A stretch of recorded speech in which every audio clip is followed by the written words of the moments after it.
I knew I was very near my goal. I had to be. In my mind, I was constantly urging myself on.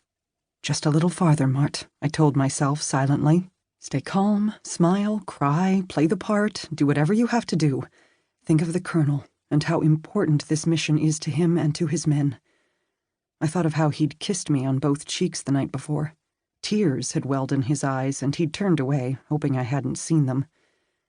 Suddenly a soldier sprang out from behind a tree just below me, his rifle pointed straight at me, its bayonet glinting. Though I'd expected this kind of welcome, I was so startled I nearly screamed. Taking a deep breath, I swallowed. 3 more soldiers leaped out from behind adjacent trees, machine guns at the ready, sprigs of fur attached to their helmets. Looking around me intensely for the first time in the half-light, I saw several soldiers dead on the ground nearby, their blood seeping into the snow after a recent skirmish. "Don't shoot!" I cried, my hands raised in defense against their weapons. Cross of Lorraine. The place of my birth was the cathedral city of Metz, in the northeastern region of French Lorraine, an area with a complex and tumultuous history.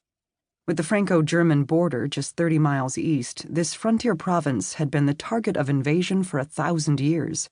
In 1870, the Germans annexed it for nearly 50 years. By the time I was born, on April 13th, 1920, less than 2 years after the end of the First World War, the map of Europe had been redrawn, and Alsace-Lorraine was back in French hands. Raised as true French patriots in an area of such national significance, it was a matter of the greatest pride to us all that General de Gaulle later chose the double-barred Cross of Lorraine above all symbols to signify Free France. Metz was a bustling, cosmopolitan city of pedimented and classical facades whose outlying steel factories and coal mines were manned by Poles, Italians, and Czechs.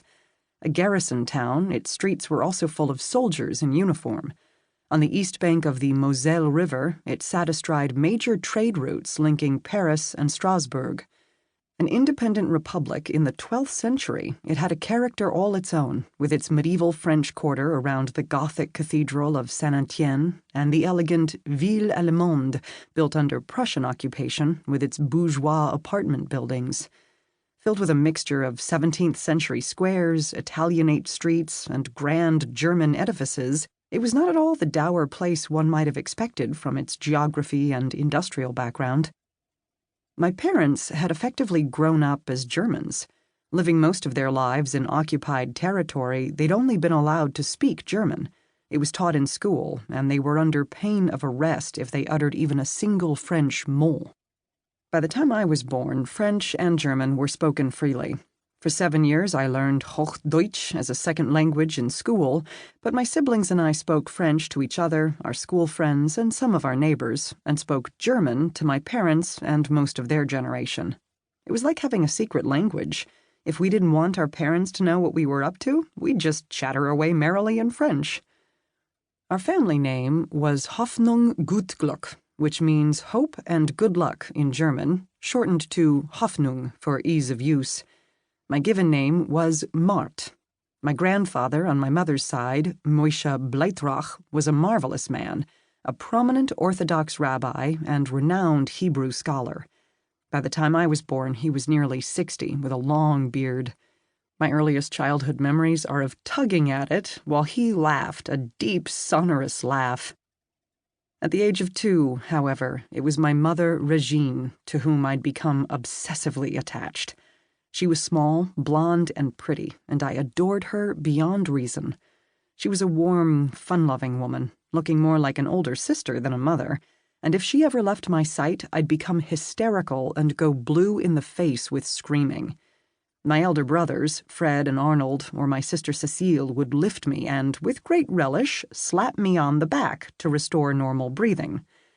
By the age of 4, I realized that my siblings resented me carrying on, and that I never gave them or my hard-working mother any peace. So, an early pacifist, I simply desisted. 16 months after my birth, my younger sister, Stephanie, arrived in this world, a gorgeous, chubby confection of dark brown curls, the exact opposite of me. I was tiny, skinny, pale.